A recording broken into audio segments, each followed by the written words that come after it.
نبی کریم صلی اللہ علیہ وسلم نے جب اللہ سے ملاقات کی۔ بسم اللہ الرحمن الرحیم۔ اسلام میں اللہ تعالیٰ کی ذات و صفات کے بارے میں بنیادی اصول یہ ہیں کہ اللہ جیسا کوئی نہیں، نہ اس کی ذات میں، نہ صفات میں، نہ افعال میں۔ قرآن مجید واضح طور پر فرماتا ہے لیس کمثلہ شیء وہو السمیع البصیر، یعنی اس جیسی کوئی چیز نہیں اور وہی سب کچھ سننے والا، سب کچھ دیکھنے والا ہے۔ اللہ کے چہرے کے بارے میں قرآن میں لفظ وجہ اللہ آیا ہے، جیسے فرمایا گیا کل شیء ہالک الا وجہہ، یعنی ہر چیز فنا ہونے والی ہے سوائے اللہ کے چہرے کے۔ مگر اہل سنت و جماعت کا عقیدہ یہ ہے کہ اللہ کے چہرے کی کیفیت، حیت یا شکل بیان کرنا یا اسے مخلوق سے تشبیہ دینا گمراہی ہے۔ ہم یہ ایمان رکھتے ہیں کہ اللہ کا چہرہ ہے جیسا کہ اس نے خود فرمایا، مگر کیسا ہے یہ ہم نہیں جانتے، کیونکہ اللہ نے خود اس کی کیفیت بیان نہیں کی اور انسانی عقل اس کا احاطہ نہیں کر سکتی۔ اسی کو بلا کیف ماننا کہا جاتا ہے، یعنی بغیر کیفیت کے پوچھے ایمان لانا۔ اللہ جسم نہیں، حدود نہیں، سمت، رنگ، شکل اور اعضاء سے پاک ہے۔ وہ نہ مخلوق کے نور جیسا ہے نہ مادی۔ وہ زمان و مکان کا محتاج نہیں بلکہ زمان و مکان کو پیدا کرنے والا ہے۔ اللہ کی ذات ازلی اور ابدی ہے، نہ اس کا کوئی آغاز ہے نہ انجام۔ وہ ہمیشہ سے ہے اور ہمیشہ رہے گا۔ اللہ کی صفات دو طرح کی بیان کی جاتی ہیں، صفات ذاتیہ اور صفات فعلیہ۔ صفات ذاتیہ وہ ہیں جو ہمیشہ سے اس کے ساتھ ہیں، جیسے حیات، علم، قدرت، ارادہ، سمع، بصر اور کلام۔ وہ زندہ ہے مگر ہماری زندگی جیسا نہیں، وہ جانتا ہے مگر ہمارے علم جیسا نہیں، وہ دیکھتا اور سنتا ہے مگر آنکھ اور کان کے بغیر۔ اس کا علم ہر چیز کو محیط ہے، دلوں کے راز، نیتیں، خیالات اور آنے والے لمحہ سب اس کے علم میں ہیں۔ صفات فعلیہ وہ ہیں جو اس کے افعال سے ظاہر ہوتی ہیں، جیسے پیدا کرنا، رزق دینا، زندہ کرنا، مارنا، عزت دینا، ذلت دینا، بخشش کرنا اور پکڑنا، یہ سب اس کی حکمت اور عدل کے مطابق ہیں۔ اللہ نہ ظالم ہے اور نہ ہی مخلوق کو چھوڑ دینے والا، بلکہ وہ رحمان ہے جس کی رحمت ہر چیز پر چھائی ہوئی ہے، اور رحیم ہے جو ایمان والوں پر خاص کرم فرماتا ہے۔ اللہ کے بارے میں صحیح عقیدہ یہی ہے کہ جو کچھ قرآن و سنت میں آیا ہے اس پر ایمان لایا جائے، اس میں کمی بیشی، تشبیہ، تمثیل یا غلط تعویل سے بچا جائے، اور دل میں یہ یقین رکھا جائے کہ اللہ جیسا کوئی نہیں۔ وہ عظمت، جلال، کمال اور حسن کا ایسا کامل مجموعہ ہے جس کا پورا تصور انسانی عقل کبھی نہیں کر سکتی۔ اللہ تعالیٰ کی معرفت کا ایک اہم پہلو یہ ہے کہ بندہ یہ سمجھے کہ اللہ کو دنیا میں آنکھوں سے نہیں دیکھا جا سکتا، کیونکہ آنکھیں محدود ہیں اور اللہ لامحدود ہے۔ نبی کریم صلی اللہ علیہ وسلم نے فرمایا کہ تم میں سے کوئی بھی اپنے رب کو اس وقت تک نہیں دیکھ سکتا جب تک اس کی موت نہ ہو، جبکہ آخرت میں اہل ایمان کو اللہ تعالیٰ کی دیدار کی نعمت عطا کی جائے گی، جیسا کہ قرآن میں آیا ہے وجوہ یومئذ ناظرہ الی ربہا ناظرہ، یعنی اس دن کچھ چہرے تر و تازہ ہوں گے اور اپنے رب کی طرف دیکھ رہے ہوں گے۔ یہ دیدار کی حقیقت بھی ہماری عقل سے ماورا ہے، مگر اہل ایمان اس پر بغیر کیفیت ایمان رکھتے ہیں۔ اللہ تعالیٰ نہ تھکتا ہے، نہ سوتا ہے، نہ اونگتا ہے۔ قرآن میں فرمایا گیا لا تأخذہ سنۃ ولا نوم، یعنی نہ اسے اونگ آتی ہے نہ نیند۔ وہ ہر لمحہ کائنات کو سنبھالے ہوئے ہے، آسمان و زمین کا ایک ذرہ بھی اس کے حکم کے بغیر حرکت نہیں کرتا۔ وہ بندوں کے حالات سے بے خبر نہیں، مظلوم کی آہ سنتا ہے، ٹوٹے ہوئے دل کی فریاد جانتا ہے، اور دل میں اٹھنے والی وہ بات بھی جان لیتا ہے جو زبان تک نہیں آتی۔ اللہ تعالیٰ کی رحمت اس کے غضب پر غالب ہے، وہ معاف کرنے کو پسند فرماتا ہے، توبہ کرنے والے بندے سے محبت کرتا ہے، اور گناہوں کے باوجود بندے کو مہلت دیتا ہے تاکہ وہ پلٹ آئے۔ قرآن میں فرمایا گیا ان اللہ یحب التوابین، یعنی بے شک اللہ توبہ کرنے والوں سے محبت کرتا ہے، مگر ساتھ ہی اللہ عادل بھی ہے، وہ ظلم کو پسند نہیں کرتا، اور جس نے حد سے تجاوز کیا اس سے حساب بھی لے گا۔ اللہ تعالیٰ بندے سے اس کی رگِ جان سے بھی زیادہ قریب ہے، مگر یہ قرب مادی نہیں بلکہ علم، قدرت اور احاطے کا قرب ہے، جیسا کہ فرمایا گیا وَنَحْنُ أَقْرَبُ إِلَيْهِ مِنْ حَبْلِ الْوَرِيدِ، یعنی ہم انسان کے شہ رگ سے بھی زیادہ قریب ہیں۔ بندہ جب تنہائی میں بھی گناہ کرتا ہے تو اللہ اسے دیکھ رہا ہوتا ہے، اور جب خاموشی میں دعا کرتا ہے تو اللہ اسے سن رہا ہوتا ہے۔ اللہ کی معرفت کا حاصل یہ ہے کہ انسان کے دل میں اس کی عظمت کا خوف اور اس کی رحمت کی امید ایک ساتھ پیدا ہو جائے۔ یہی توازن ایمان کی روح ہے۔ جو اللہ کو اس طرح پہچان لیتا ہے وہ تکبر سے بچ جاتا ہے، گناہ سے ڈرتا ہے اور مصیبت میں بھی نا امید نہیں ہوتا، کیونکہ وہ جانتا ہے کہ اس کا رب سب کچھ دیکھنے والا، سننے والا اور ہر حال میں قادر ہے۔ ایک مرتبہ نبی کریم صلی اللہ علیہ وسلم اپنے صحابہ کے ساتھ سفر میں تھے۔ رات کا وقت تھا، آسمان بالکل صاف تھا اور ستارے پوری آب و تاب سے چمک رہے تھے۔ آپ صلی اللہ علیہ وسلم نے اچانک قافلہ رکوا دیا اور فرمایا آسمان کی طرف دیکھو۔ صحابہ نے سر اٹھایا تو خاموشی چھا گئی۔ آپ صلی اللہ علیہ وسلم نے فرمایا یہ ستارے، یہ وسعت، یہ خاموشی خود نہیں بن گئی، ان سب کا ایک پیدا کرنے والا ہے جو اکیلا ہے، جس کا کوئی شریک نہیں۔ پھر آپ صلی اللہ علیہ وسلم نے زمین سے ایک کنکر اٹھایا، اسے ہاتھ میں رکھا اور فرمایا اگر ساری دنیا کے لوگ جمع ہو کر اس کنکر میں زندگی ڈالنا چاہیں تو نہیں ڈال سکتے، مگر میرا رب بغیر کسی سہارے کے مردہ زمین کو زندہ کر دیتا ہے، اندھیری رات سے روشن صبح نکالتا ہے اور ایک لمحے میں سب کچھ بدل دیتا ہے۔ اسی لمحے ایک شخص جو دل میں شک لیے ہوئے تھا کانپ اٹھا اور عرض کیا یا رسول اللہ صلی اللہ علیہ وسلم، یہ سب سن کر دل گواہی دینے لگا ہے کہ اللہ واقعی ایک ہے اور سب پر قادر ہے۔ آپ صلی اللہ علیہ وسلم نے فرمایا یہی اللہ کی پہچان ہے کہ اس کی عظمت دلوں کو جھکا دیتی ہے، اس کا جلال و غرور توڑ دیتا ہے اور اس کی وحدانیت عقل کو خاموش کر دیتی ہے۔ وہ اکیلا ہے، اسے کسی کی ضرورت نہیں، سب اسی کے محتاج ہیں، نہ اس جیسا کوئی ہے، نہ اس کے حکم کو کوئی روک سکتا ہے۔ جب وہ چاہتا ہے تو ناممکن ممکن ہو جاتا ہے، اور جب وہ پکڑ کرتا ہے تو طاقتور بھی بے بس ہو جاتا ہے۔ یہی وہ رب ہے جس کی بڑائی آسمانوں سے بلند، جس کا جلال زمین و آسمان پر چھایا ہوا، اور جس کی وحدانیت ہر سچے دل پر خود بخود ظاہر ہو جاتی ہے۔ اللہ تعالیٰ نے تمام انبیاء علیہم السلام کو معجزات سے نوازا جو اس بات کی تصدیق کرنے کے لیے کافی تھے کہ یہ شخص کوئی عام آدمی نہیں، بلکہ اس کے ساتھ اللہ تعالیٰ کی ساری قوتیں شامل ہیں۔ اس کے ہاتھ سے ان ناممکن چیزوں کا صدور ہو سکتا ہے جس کے بارے میں دوسرے لوگ سوچ بھی نہیں سکتے۔ اللہ تعالیٰ نے حضرت محمد صلی اللہ علیہ وسلم کو بھی مختلف معجزات عطا فرمائے، جن میں سے آپ کا زندہ و تابندہ معجزہ قرآن مجید ہے۔ لیکن قرآن مجید کے بعد آپ صلی اللہ علیہ وسلم کو ایک ایسا منفرد معجزہ عطا فرمایا گیا جس کی نظیر تاریخ انسانی میں کہیں نہیں ملتی، اور یہ معجزہ معراج کے نام سے جانا جاتا ہے۔ معراج النبی صلی اللہ علیہ وسلم کا واقعہ انسانی عظمت اور سربلندی کا نقطہ عروج ہے۔ یہ واقعہ نبی کریم صلی اللہ علیہ وسلم کی سیرت کا وہ منفرد ترین واقعہ ہے جسے عقل سے نہیں، ایمان اور عشق کی طاقت سے سمجھا جا سکتا ہے، اس لیے کہ عقل کی پرواز ہمیشہ سے ہی محدود رہی ہے۔ انسان نے جب بھی معجزات کو محض عقل سے سمجھنے کی کوشش کی ہے، اس نے ہمیشہ ہی ٹھوکر کھائی ہے۔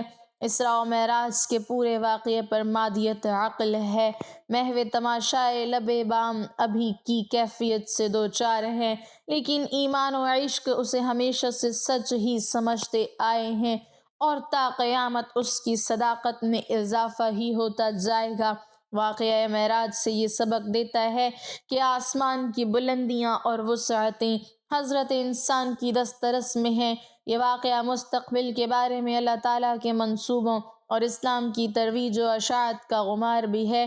روایات کے مطابق معراج کا واقعہ مکی زندگی کے بالکل اواخر میں پیش آیا۔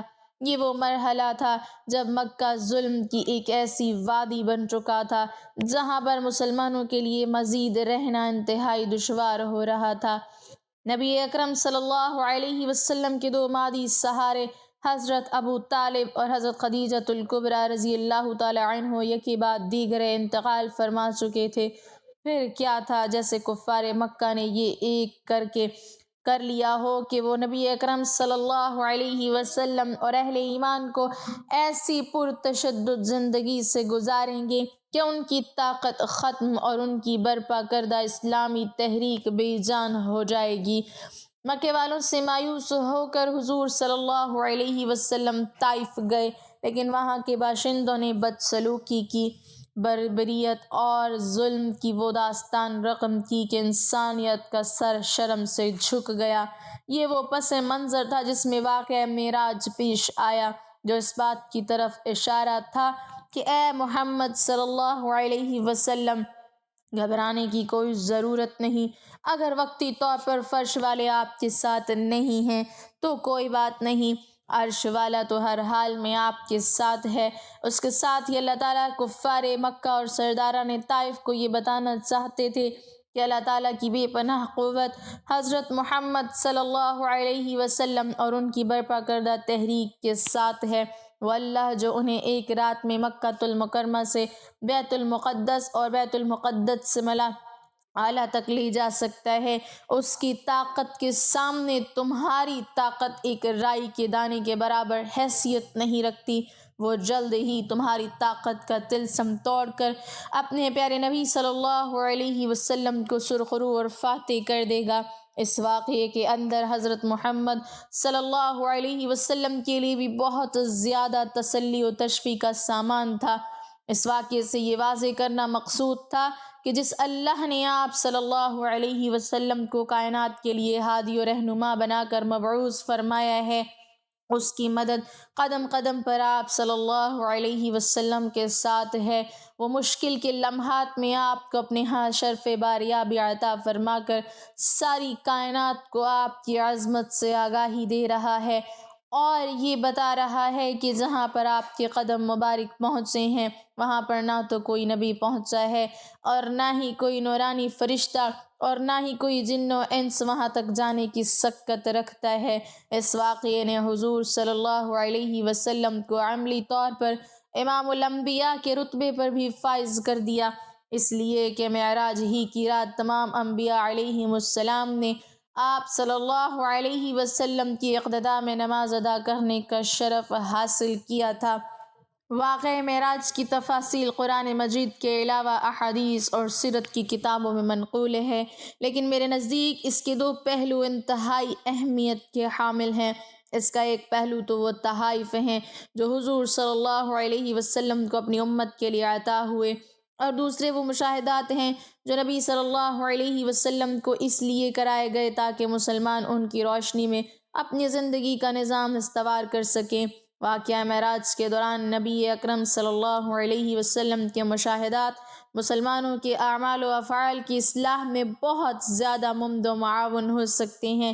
یہ مشاہدات یہ درس دیتے ہیں کہ نیک اعمال کرنے والوں کے لیے اللہ تعالیٰ کی رحمتیں، عنایتیں اور برکتیں اس دنیا سے لے کر عالم آخرت تک جاری و ساری رہتی ہیں، جبکہ برے اعمال کا ارتکاب کرنے والے دنیا و آخرت میں اللہ تعالیٰ کے غضب کے مستحق قرار پاتے ہیں۔ یوں تو حضور صلی اللہ علیہ وسلم کو معراج کی رات بہت زیادہ تحفے عطا ہوئے، لیکن اس امت کے حوالے سے 4 تحفے انتہائی اہمیت کے حامل ہیں۔ ان میں سے پہلا تحفہ اس اعلان کا ہے کہ آپ کی امت میں سے جو شخص بھی توحید الہی پر قائم رہے گا اور اسی پر اس کی موت آئے گی، اللہ تعالیٰ کا وعدہ ہے کہ وہ ضرور اس کی مغفرت فرمائے گا۔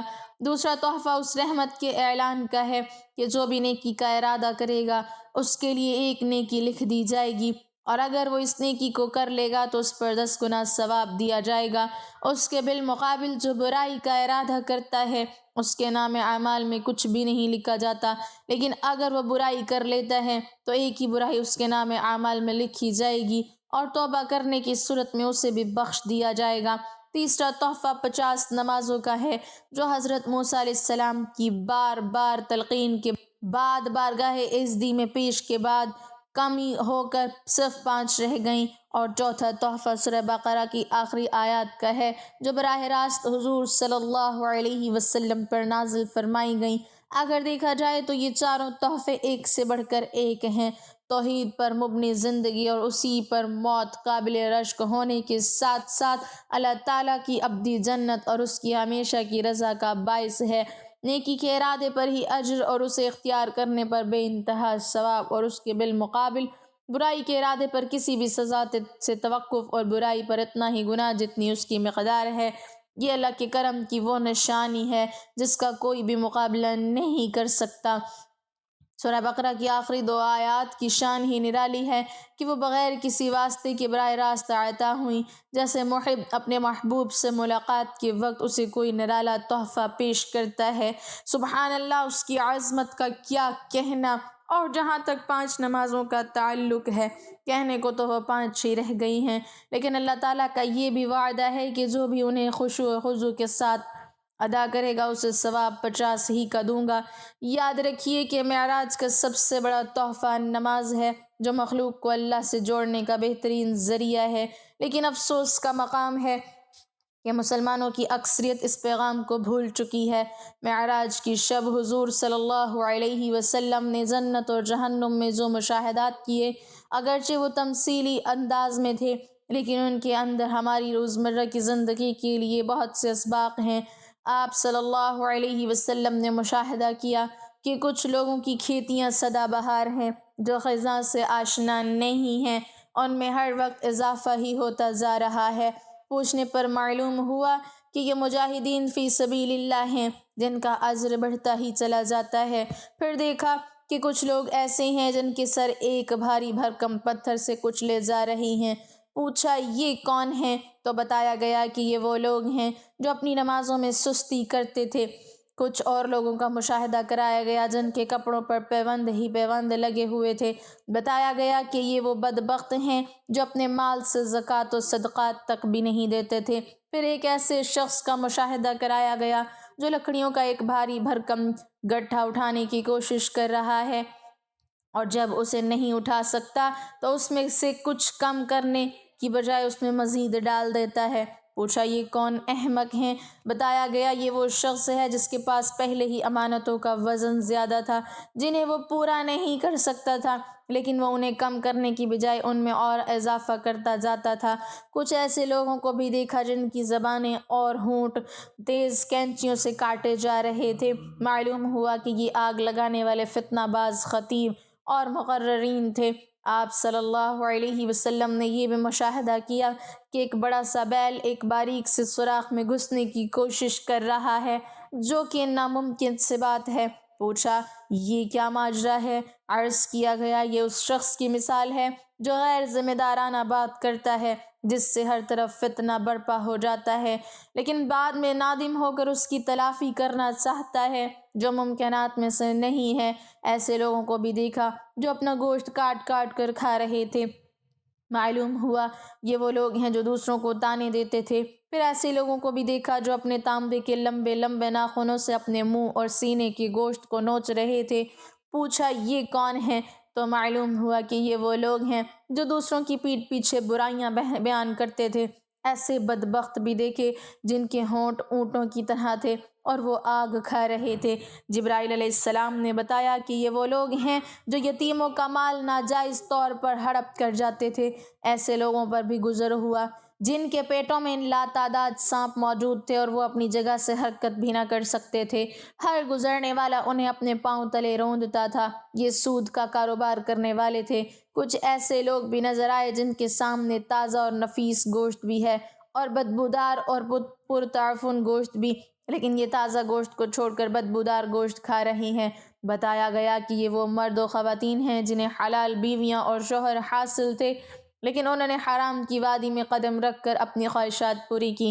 پھر ایسی عورتوں کو بھی دیکھا جنہیں ان کی چھاتیوں کے بل لٹکا دیا گیا تھا۔ بتایا گیا یہ وہ بدبخت عورتیں ہیں جنہوں نے اپنے خاوند سے ایسے بچے منسوب کر دیے جو ان کے نہیں تھے۔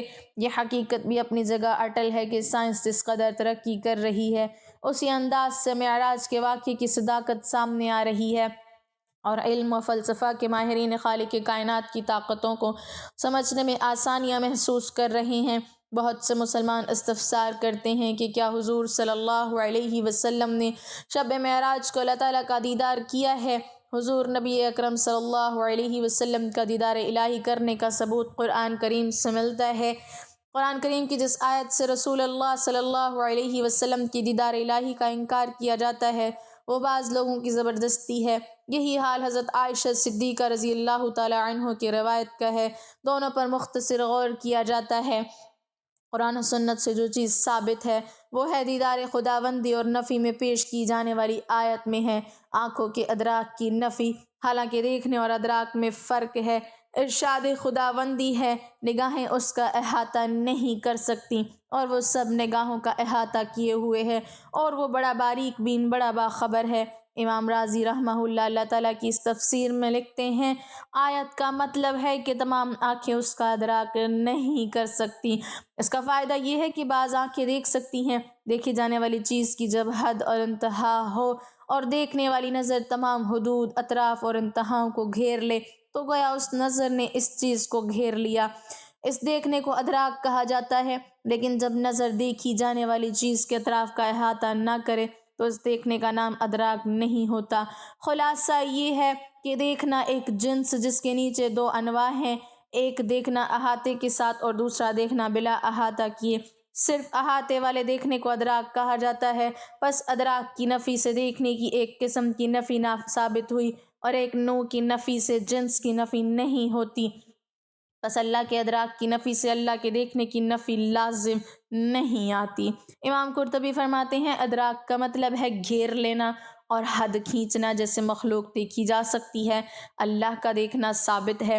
خلاصہ یہ کہ قرآن کی آیت سے اور اسے اور ام المومنین حضرت عائشہ صدیقہ رضی اللہ تعالی عنہ کے قول سے دیدار الہی کی نفی رسول اللہ صلی اللہ علیہ وسلم سے ثابت نہیں ہوتی۔ آیت کا مطلب ہے کہ تمام آنکھیں اس کو نہیں دیکھ سکتی، یا یہ کہ آنکھیں اللہ کا احاطہ نہیں کر سکتی، اور ظاہر ہے کہ دیکھنا اور ہے، احاطہ کرنا اور ہے۔